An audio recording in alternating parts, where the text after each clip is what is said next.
Hi.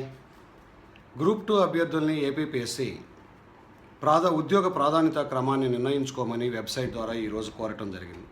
ఇంతకుముందే మనం గెస్టెడ్ officers లేదా ఎగ్జిక్యూటివ్ ఆఫీసర్స్ సంబంధించిన ప్రాధాన్యత క్రమాన్ని పరిశీలించాం.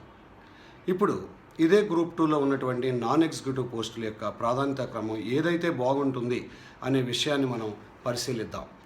ముందుగా పోస్టుల క్రమాన్ని మనం పరిశీలిస్తే దీనిలో అసిస్టెంట్ సెక్షన్ ఆఫీసర్స్, సీనియర్ అసిస్టెంట్లు, సీనియర్ అకౌంటెంట్లు, జూనియర్ అసిస్టెంట్లు అనే డిఫరెంట్ విభాగాలు ఇందులో కనిపిస్తున్నాయి.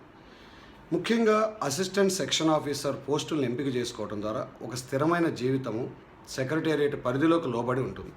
బదిలీలు ఉండవు. పిల్లల చదువులు కానీ భవిష్యత్తులో ప్రశాంతమైన జీవితం బతకడానికి ఈ అసిస్టెంట్ సెక్షన్ ఆఫీసర్ పోస్ట్ అనేది ఉంటుంది. దాదాపుగా 10-12 ఏళ్ల తర్వాత సెక్షన్ ఆఫీసర్ అవ్వచ్చు. అలాగే బలహీన వర్గాలకు చెందిన వాళ్ళు త్వరగా assistant secretary, deputy secretary cadre కూడా ఎన్నికయ్యే అవకాశం.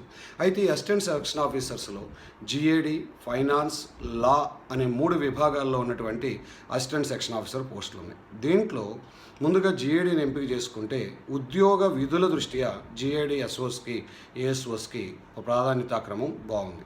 అదేవిధంగా తర్వాత స్థానంలో ఫైనాన్స్లోని ఏఎస్ఓ ఎంపిక చేసుకోవచ్చు. ఇక 3వ స్థానంలో లా డిపార్ట్మెంట్లోని ఏఎస్ఓని ఎంపిక చేసుకోవచ్చు. అలాగే తర్వాత స్థానంలో సీనియర్ అకౌంటెంట్, ట్రెజరీ డిపార్ట్మెంట్ అనుకూలమైంది. ఎందుకు అంటే ట్రెజరీ డిపార్ట్మెంట్స్లో రకరకాల కారణాల వల్ల మంచి పదోన్నతులు ఉంటున్నాయి. ఆ తర్వాత సీనియర్ ఆడిటర్గా స్టేట్ ఆడిట్ డిపార్ట్మెంట్లో కూడా ఉద్యోగాలు ఉన్నాయి. సీనియర్ ఆడిటర్గా ఉన్నటువంటి ఈ శాఖలో పదోన్నతులు నామమాత్రంగా ఉన్నాయి. అందువల్ల దాదాపుగా 20 సంవత్సరాల క్రితం ఆడిటర్లు కూడా కొంత ఇబ్బందికరమైన పరిస్థితిని ఎదుర్కొంటున్నారు. అందువల్ల ఇక్కడ అభ్యర్థులు ఆలోచించాల్సింది ఏంటంటే కొన్ని సందర్భాల్లో జూనియర్ అకౌంటెంట్గా జూనియర్ క్యాడర్ పోస్ట్లో ఉండి కొన్ని శాఖల్లో త్వరగా సీనియర్ క్యాడర్కి వెళ్ళిపోవడానికి అవకాశం ఉంటుంది. కొన్ని శాఖల్లో సీనియర్ క్యాడర్లో ఉండి కూడా తదనంతర పదోన్నతులు దొరక్క అలా స్టాగ్నేట్ అయ్యే ప్రమాదం కూడా ఉంది. కాబట్టి ఈ విషయాన్ని దృష్టిలో పెట్టుకుని అభ్యర్థులు నిర్ణయాలు తీసుకోవాలి. ఇక అదేవిధంగా జూనియర్ క్యాడర్లో వస్తే జేఏ క్యాడర్లో, జూనియర్ అకౌంటెంట్ క్యాడర్లో ఏపీ ట్రెజరీస్ ఉన్న వాటిలో మంచిదని చెప్పవచ్చు. అలాగే ట్రాన్స్పోర్ట్ డిపార్ట్మెంట్, అలాగే సిసిఎల్ఈ, అలాగే పోలీస్ డిపార్ట్మెంట్, ఆర్ఎండ్బి, అలాగే civil supplies department, BC welfare, ACB ఇలాంటి వరుస క్రమంలో అనుకూల ప్రాధాన్యత క్రమాలను పెట్టవచ్చు. దానివల్ల భవిష్యత్ జీవితంలో కొంచెం పదోన్నతులు ఇలాంటి వాటిని దృష్టిలో పెట్టుకుని ఈ సర్వీస్ని పెట్టారు.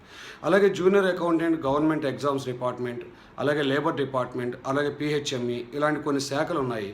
ఈ శాఖల్లో ముందు చెప్పిన శాఖల తర్వాత ఇటువంటి శాఖలను ఎంపిక చేసుకోవడం తర్వాత కొద్దిగా స్లోగా ప్రమోషన్స్ ఉన్నా కానీ తప్పనిసరి ఎంపిక కాబట్టి మనం చేసుకోవాల్సి వస్తుంది.